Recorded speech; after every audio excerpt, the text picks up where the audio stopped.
ओम नमः शिवाय, शिवजी सदा सहाय। ओम नमः शिवाय, गुरुजी सदा सहाय। ऑटोबायोग्राफी ऑफ योगी जी, अध्याय 16। ग्रह नक्षत्रों को मात देना। मुकुंद, तुम एक ज्योतिषी वाला कड़ा क्यों नहीं लाते?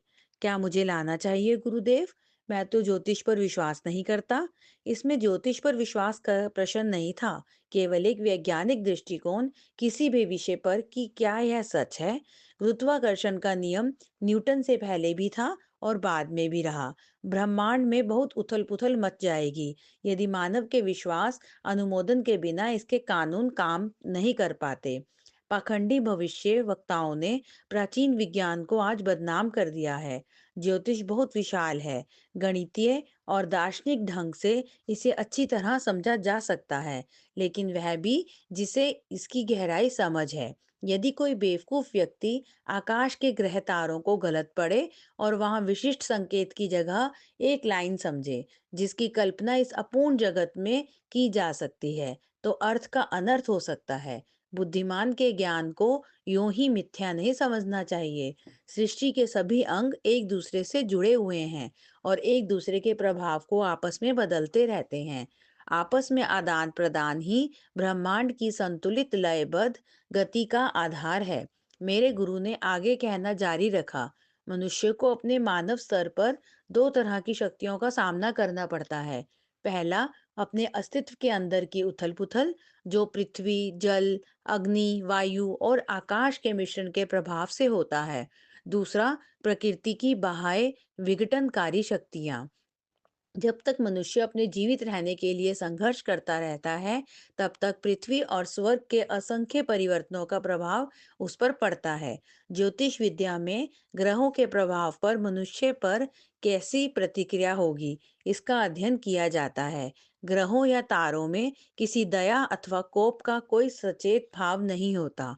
वे केवल अपनी सकारात्मक अथवा नकारात्मक किरणों को भेजते रहते हैं। अपने आप में यह मानवता को कोई नुकसान या फायदा नहीं पहुंचाते, लेकिन मनुष्य द्वारा अतीत में किए गए कार्यों से उत्पन्न प्रभाव के लिए एक विधिवत माध्यम देते हैं, जिससे एक संतुलन स्थापित हो सके। बच्चे का जन्म एक निश्चित दिन समय पर होता है, जब आकाशीय तरंगे व्यक्ति विशेष के कर्म के साथ गणितीय तालमेल है। उसकी जन्म कुंडली को बनाना एक चुनौतीपूर्ण कार्य है, जो उसके अपरिवर्तनीय अतीत और भविष्य में होने वाले संभावित परिणाम को दिखाता है। लेकिन जन्म कुंडली का सही अर्थ वे व्यक्ति बता सकते हैं जिनके पास पूर्वाभास का ज्ञान है, जो कि बहुत कम ज्योतिष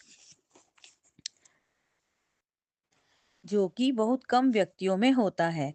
जन्म के समय इस तरह के संदेश जो अंतरिक्ष में छप जाते हैं, उनका अर्थ अतीत में किए गए कार्यों का अच्छा या बुरा पक्ष नहीं है, वरन मनुष्य के अंदर इस विश्व नियम चक्र से निकलने का ज्ञान और मनुष्य की इच्छा शक्ति को जगाना है।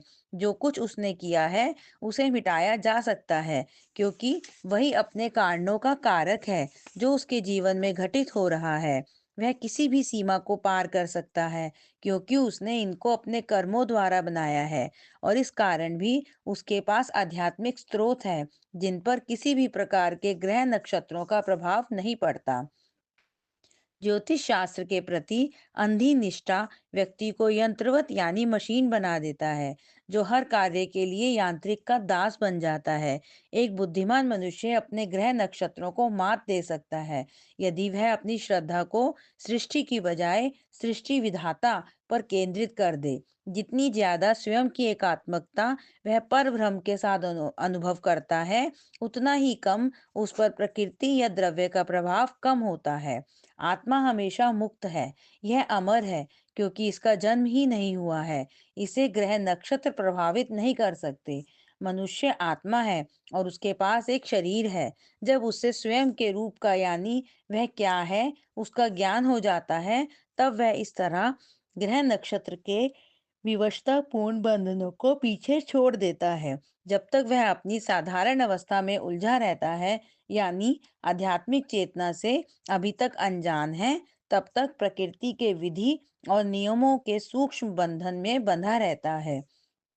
ईश्वर सामंजस्य है। जिस भाव भक्त का उसके साथ एक तालमेल बैठ जाता है, वह गलती नहीं कर सकता। उसके सभी क्रियाकलाप सही और ज्योतिष नियम के अनुसार ही होंगे। गहन प्रार्थना और ध्यान द्वारा वह अपने परब्रह्म के साथ संपर्क में रहता है। आंतरिक सुरक्षा से बड़ी कोई शक्ति नहीं है। फिर मेरे प्रिय गुरुदेव, आप क्यों चाहते हैं कि मैं ज्योतिष कड़ा पहनूं? मैंने काफी देर मौन रहने के बाद पूछा। इस बीच मैं श्री युक्तेश्वर जी के ज्ञान गर्भित जवाब को अपने अंदर आत्मसात करने की कोशिश कर रहा था। जब यात्री अपने गंतव्य तक पहुंच जाए, तब ही उसे अपने नक्शे को फेंकना उचित होता है। यात्रा के दौरान वह इसकी मदद से किसी आसान छोटे रास्ते को जान सकता है। प्राचीन ऋषियों ने मानव के भ्रमित निष्कासन की अवधि को कम करने के बहुत से रास्ते खोजे थे। कर्म के नियम कुछ ऐसे यांत्रिक लक्षण हैं जिन्हें कुशलता से इधर उधर करके उन्हें अपने अनुकूल बनाया जा सकता है। सभी मनुष्यों की बुराइयां और परेशानियां किसी न किसी प्रकार प्रकृति के नियमों के उल्लंघन के कारण होते हैं। हमारे ग्रंथ बताते हैं कि मनुष्य को प्रकृति के नियम का पालन करना चाहिए और साथ ही ईश्वर के सर्वव्यापी रूप पर संदेह नहीं होना चाहिए। उसे कहना चाहिए, हे ईश्वर, मेरा आप पर विश्वास है और मैं जानता हूँ कि आप मेरी मदद करेंगे, लेकिन मैं भी अपनी तरफ से यानी मैंने जो कुछ भी गलतियां की हैं उन्हें सुधारने की कोशिश करूंगा। अनेक तरीकों से प्रार्थना द्वारा, अपनी इच्छा शक्ति द्वारा, योग ध्यान ध्यान द्वारा, संतों की सलाह द्वारा, ज्योतिषी कड़े द्वारा अतीत की गलतियों को कम या समाप्त किया जा सकता है। जिस प्रकार किसी घर को तांबे की छड़ लगाकर, जो बिजली के झटके को बर्दाश्त कर सके, सुरक्षित किया जा सकता है, उसी प्रकार शरीर रूपी मंदिर में कई सुरक्षा कवच लगाकर उसे फायदा और बचाया जा सकता है। सदियों पहले हमारे योगियों ने जान लिया था कि विशुद्ध धातु से वैश्विक किरणें निकलती रहती हैं, जो ग्रहों से निकलने वाली नकारात्मक खिंचाव को निष्क्रिय कर सकती है। विश्व में निरंतर सूक्ष्म विद्युत और चुंबकीय किरणों का संचार होता रहता है। जब मनुष्य के शरीर पर इनका प्रभाव शरीर के लिए मददगार होता है, उसे इसका पता नहीं चलता। जब बुरा पड़ता है, तब भी उसे पता नहीं चलता। इसका क्या किया जा सकता है? क्या वह कुछ कर सकता है?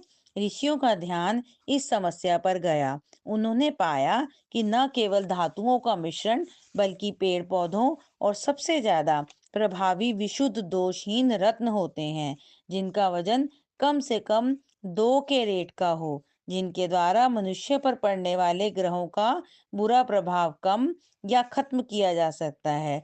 ज्योतिष द्वारा ग्रहों के बुरे प्रभाव से कैसे बचा जा सकता है, इसका अध्ययन भारत के अलावा कहीं और कम ही हुआ है। इस बात की जानकारी बहुत ही कम लोगों को है कि सही रत्न, धातु अथवा पेड़ों से बनी औषधि की तैयारी तब तक बेकार रहती है जब तक उनका वजन सही ना हो और फायदा पहुंचाने वाली वस्तु त्वचा को स्पर्श ना करती हो। महाशय, मैं आपकी सलाह मानूंगा और कड़ा लाऊंगा। मैं इस विचार से विस्मित हूँ कि अब मैं ग्रह नक्षत्रों को मात दे पाऊंगा। सामान्य मौके पर मैं सोने, चांदी अथवा तांबे से बने कड़े पहनने की सलाह देता हूँ, लेकिन इस विशिष्ट मौके पर मैं चाहता हूँ कि तुम अपने लिए चांदी और शीशे से बना कड़ा पहनो। गुरुजी ने सावधानी पूर्वक निर्देश दिए। गुरुजी, किस विशिष्ट प्रयोजन से आपका तात्पर्य है? ग्रह तुम्हारे प्रति कुछ मित्रवत व्यवहार नहीं रखने वाले हैं। मुकुंद, डरो नहीं, तुम सुरक्षित रहोगे। 1 महीने में तुम्हारा यकृत कुछ परेशानी देगा। तुम्हारी बीमारी 6 महीने तक चलेगी, लेकिन ज्योतिषी कड़ा पहनने से तुम्हारी बीमारी की अवधि 24 दिन हो जाएगी। दूसरे दिन मैंने एक जौहरी को ढूंढा और जल्द ही कड़ा बनवा कर पहन लिया। गुरुदेव की भविष्यवाणी मेरे दिमाग में से निकल गई। वे श्री रामपुर से बनारस चले गए। हमारी बातचीत के 30 दिन बाद मुझे अचानक अपने यकृत में दर्द होने लगा। अगले कुछ हफ्ते मैं असहनीय दर्द से तड़पता रहा। अपने गुरु को मैं परेशान नहीं करना चाहता था। मैंने सोचा, हिम्मत करके अकेले ही मैं यह परीक्षा सहन कर लूंगा, लेकिन 23 दिन की ऐसी पीड़ा भरी यातना ने मेरे संकल्प को कमजोर कर दिया। मैं बनारस की ओर ट्रेन से चल दिया। वहाँ वहाँ श्री युक्तेश्वर जी ने मेरा अति उत्साह और प्रेम के साथ स्वागत किया, लेकिन मुझे कोई मौका नहीं दिया कि अकेले में मैं उनसे परेशानी बता सकूं। उस दिन गुरुदेव के दर्शन करने उनके बहुत से भक्त आए। बीमार और उपेक्षा से मैं एक कोने में बैठ गया। शाम के खाने के बाद जब सब मेहमान चले गए, मेरे गुरु ने मुझे घर की अष्टकोणीय बालकनी में बुलाया। तुम जरूर अपनी यकृत की बीमारी के कारण आए होगे। श्री युक्तेश्वर जी की दृष्टि दूसरी तरफ थी। वह आगे पीछे चहलकदमी कर रहे थे। कभी कभी चांद और मेरे बीच आ जाते। मुझे देखने दो, तुम 24 दिनों से बीमार हो। क्या बीमारी क्या बीमार नहीं हो? हाँ गुरुदेव, कृपा करके पेट का व्यायाम करो, जो मैंने तुम्हें सिखाया है। अगर आपको पता होता कि मुझे कितनी पीड़ा है, तो आप मुझे व्यायाम करने के लिए नहीं कहते। फिर भी मैंने उसे थोड़ा करने का प्रयास किया। तुम कह रहे हो तुम्हें पीड़ा, मैं कहता हूँ तुम्हें कुछ भी नहीं है। इतनी परस्पर विरोधी बात कैसे हो सकती है? मेरे गुरु ने प्रश्न भरी नजरों से मुझे देखा। मैं अचंभित था। फिर मैंने चैन की सांस ली। अब मुझे वह असहनीय पीड़ा नहीं होगी, जिसने मुझे पिछले कई हफ्तों से सोने नहीं दिया। श्री युक्तेश्वर जी के शब्दों में मेरी पीड़ा ऐसे गायब हुई जैसे थी ही नहीं। मैं अपने गुरु के चरणों में झुकने लगा, लेकिन तुरंत ही उन्होंने मुझे रोक दिया। बचपना मत करो, उठो और गंगा के किनारे चांद की सुंदरता का आनंद लो। लेकिन मेरे देव गुरुदेव की खुशी से आंखें चमक रही थी जब मैं उनके बगल में खड़ा हुआ। मैं उनके व्यवहार से समझ गया था कि वे मुझे महसूस कराना चाहते थे कि वह नहीं, बल्कि मुझे ठीक करने वाला ईश्वर था। मैं अब भी वह भारी चांदी और शीशा युक्त कड़ा पहनता हूँ, उन दिनों की याद के रूप में जब मुझे एक बार फिर से पता चला कि मैं एक मनुष्य से भी कहीं बड़े मनुष्य महापुरुष के साथ चल रहा हूँ। कई अन्य मौकों पर जब मैं अपने दोस्तों को श्री युक्तेश्वर जी के पास उपचार के लिए लाया, तो वह जरूर ही किसी रत्न अथवा कड़ा पहनने की सलाह देते। इस प्रकार अपने ज्योतिषी ज्ञान का उपयोग करते रहते। बचपन से ही मैं ज्योतिषी के विरुद्ध था। इसकी वजह यह भी थी कि मैंने देखा कि बहुत से लोग ज्योतिषी के कहे अनुसार ही चलते थे।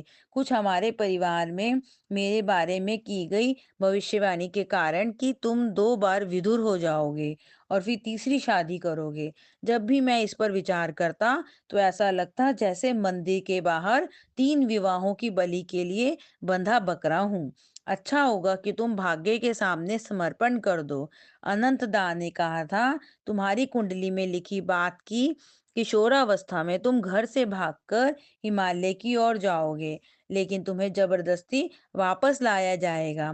जब यह बात सच हो गई, तब 3 विवाह की भविष्यवाणी भी सच होगी। एक रात एक स्पष्ट पूर्वाभास मैंने देखा कि मेरे 3 विवाह वाली बात एकदम झूठी है। मैंने जन्म कुंडली को आग लगा दी, फिर उसकी राख को एक कागज के लिफाफे में रखा, जिसके ऊपर लिखा था, अतीत के कर्मों के बीज नहीं उग सकते यदि उन्हें ज्ञान की दिव्य अग्नि में भून दिया गया हो। मैंने वह लिफाफा ऐसी जगह रखा जहां उसे अब सब आसानी से देख सकें। अनंत ने तुरंत मेरे विद्रोही विचारों को पढ़ लिया।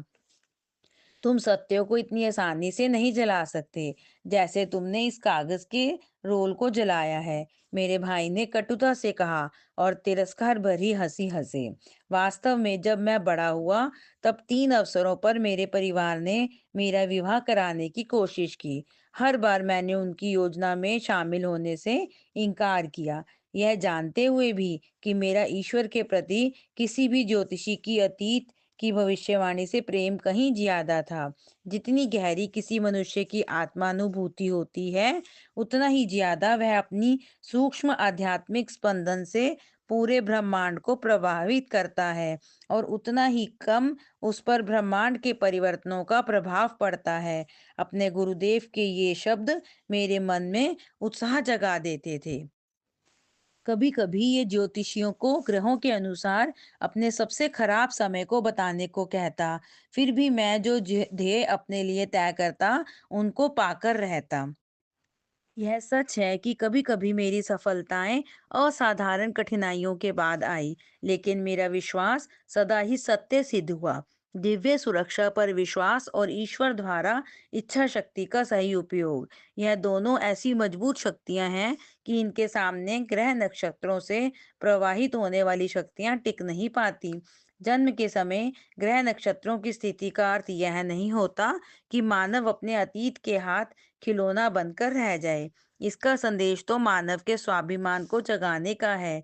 वही अंतरिक्ष मनुष्य को हर सीमा से मुक्त होने के लिए उसके दृढ़ निश्चय को जगाना चाहता है। ईश्वर ने हर मनुष्य को एक आत्मा की तरह बनाया है, जिसके अंदर एक स्वतंत्र व्यक्तित्व दिया है। इसलिए यह विश्व रचना का एक जरूरी अंश है। फिर चाहे अल्पकालिक भूमिका में वह एक खंबा है या एक परजीवी। यदि मनुष्य चाहे तो उसकी स्वतंत्रता यानी मुक्ति अंतिम और फौरन होगी। यह किसी बाह्य विजय पर नहीं, बल्कि आंतरिक विजय पर निर्भर है।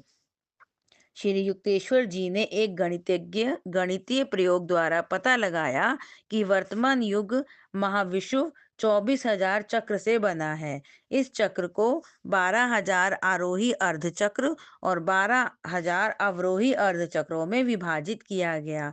हर अर्ध चक्र में 4 युग होते हैं, जिन्हें कलियुग, द्वापर युग, त्रेता युग और सतयुग के नाम से, जो ग्रीक में लोहा, कांसा, चांदी और सोने का युग कहलाते हैं। मेरे गुरु ने विभिन्न गणितीय गणनाओं से निश्चित किया कि सबसे अंतिम कलयुग अथवा लोहा काल आरोही अर्धचक्र करीब 500 एडी से शुरू हुआ। लोहा काल, जिसकी अवधि 1200 वर्ष की है, उसमें भौतिक काल शुरू होता है, जिसका अंत 1700 एडी में हुआ। फिर द्वापर युग आया, जो 2400 वर्ष का होता है। यह समय बिजली और परमाणु ऊर्जा के विकास का समय, टेलीग्राफ, रेडियो, हवाई जहाज और दूसरे अंतरिक्ष के साधनों के विकास का समय है।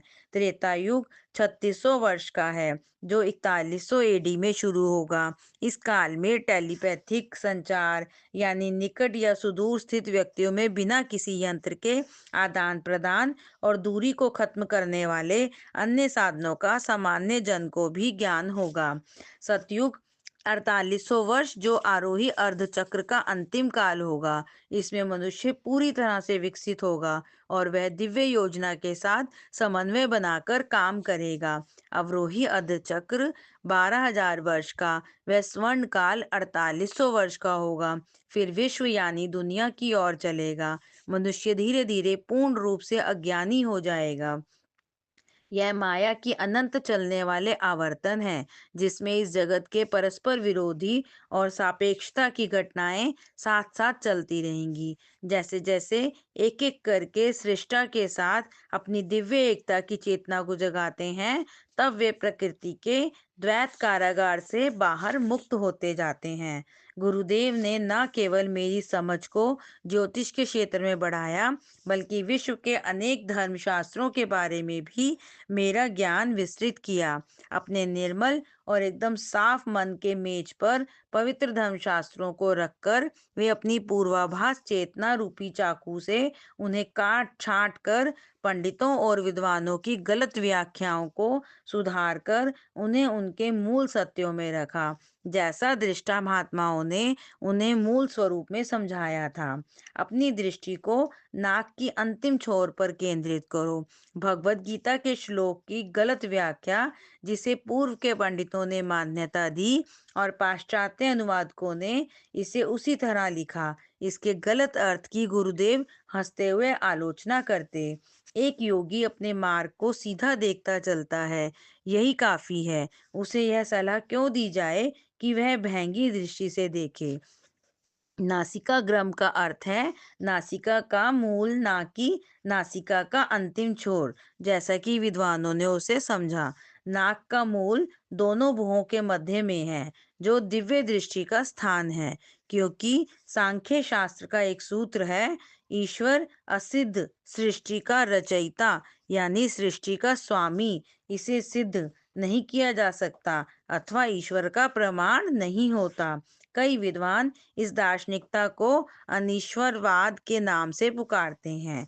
यह सूत्र नास्तिक होने का सूचक नहीं है, श्री युक्तेश्वर जी ने समझाया। यह केवल इस बात की पुष्टि करता है कि एक अज्ञानी मनुष्य जिसमें चेतना जागृत नहीं हुई है, वह अपने सभी अंतिम निर्णयों के लिए अपनी इंद्रियों पर निर्भर रहता है। इसलिए ईश्वर का प्रमाण का कोई अस्तित्व नहीं है।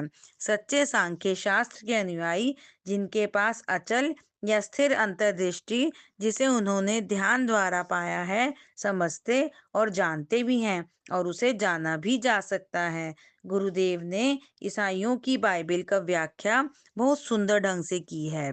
इसे मैंने एक हिंदू गुरु से, जिन्होंने ईसाई मत स्वीकार नहीं किया था, मैंने बाइबल के अमृत को जाना और ईसा मसीह के वचनों की सत्यता, जो मनुष्य द्वारा अब तक बताए वचनों में सबसे ज्यादा रोमांचक और दृढ़ता से बताया गया वचन है, स्वर्ग और पृथ्वी नष्ट हो जाएंगे, लेकिन मेरी दुनिया कभी खत्म नहीं होगी। भारत के महापुरुषों ने उन्हीं ईश्वरीय आदर्शों के अनुसार अपना जीवन जिया, जो ईसा मसीह को रोमांचित करते थे। यदि यही ईसा मसीह के सगे संबंधी हैं, जो भी मेरे पिता जो स्वर्ग में हैं की इच्छा अनुसार कार्य करेगा, वही मेरा भाई, बहन और माँ होगा, यदि तुम इसका शब्द प्रति शब्द पालन करोगे। ईसा मसीह ने इशारा किया, तभी तुम मेरे सच्चे शिष्य यानी अनुयायी होगे, तुम्हें सत्य का ज्ञान होगा और सत्य तुम्हें मुक्ति देगा। सभी मुक्त प्राणी जो स्वयं का स्वामी बन चुके हैं, भारत के योगी, मुनि, ईसाई, सभी उस अमृत को प्राप्त किए हुए बिरादरी का हिस्सा हैं, जिन्होंने एक परम पिता परमेश्वर के मुक्तिदायक ज्ञान को हासिल कर लिया है।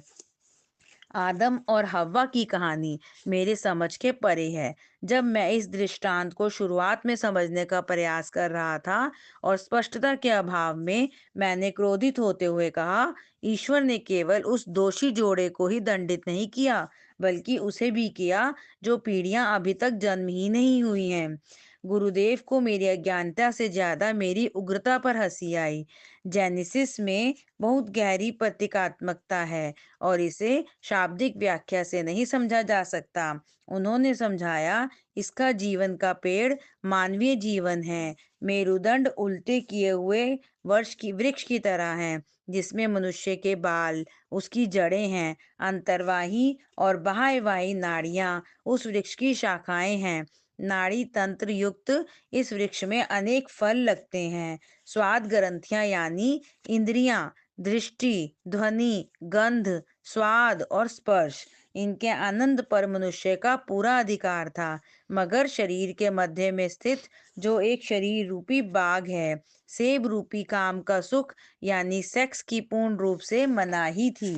उसमें सर्प एक मेरुदंड में कुंडली मारे कुंडलिनी शक्ति है, जो काम यानी सेक्स से संबंधित तंत्रिकाओं को उत्तेजित करता है। आदम एक विवेक है और हव्वा एक भावना।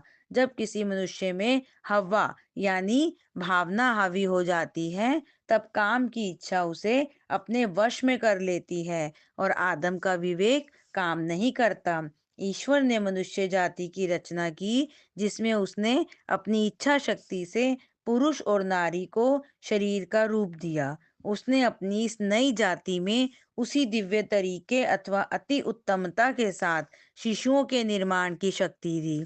लेकिन अभी तक आत्मा के रूप में ईश्वर की अभिव्यक्ति केवल जानवरों तक सीमित थी, जिन्हें उसने विवेकहीन बनाया, जिसमें प्रवृत्तियां तो थी, लेकिन समझने और उत्सुकता का ज्ञान नहीं था। फिर ईश्वर ने पुरुष और स्त्री रूप में पहले मानवीय शरीर बनाए, जिन्हें प्रतीकात्मक रूप में आदम और हव्वा कहा गया। फिर उसमें लाभप्रद उन्नत विकास क्रम में उसने अनेक अंदर उनके अंदर दो जीवों की आत्माओं यानी दिव्य सत्व को स्थापित किया। आदम यानी पुरुष में विवेक और हवा यानी स्त्री में भावना मुख्य रूप से थी। इस प्रकार से द्वैत भाव को दिखाया गया है, जो इस सृष्टि में विद्यमान है। विवेक और भावना परस्पर सहयोग के आनंद के स्वर्ग में रहते हैं। जब तक मनुष्य में सर्प वृत्ति यानी जानवरों जैसी वृत्ति यानी काम वासनाएं जागृत नहीं हो जाती, इस प्रकार मानवीय शरीर केवल जानवर से विकसित क्रम का परिणाम नहीं था, बल्कि इसे ईश्वर द्वारा बनाई गई एक विशिष्ट रचना थी, जिसे उसने विशेष रूप से बनाया था। ईश्वर द्वारा रचे पशु आकार अत्यधिक रूखे थे, जिनसे ईश्वर की पूर्ण दिव्यता नहीं दिखती थी।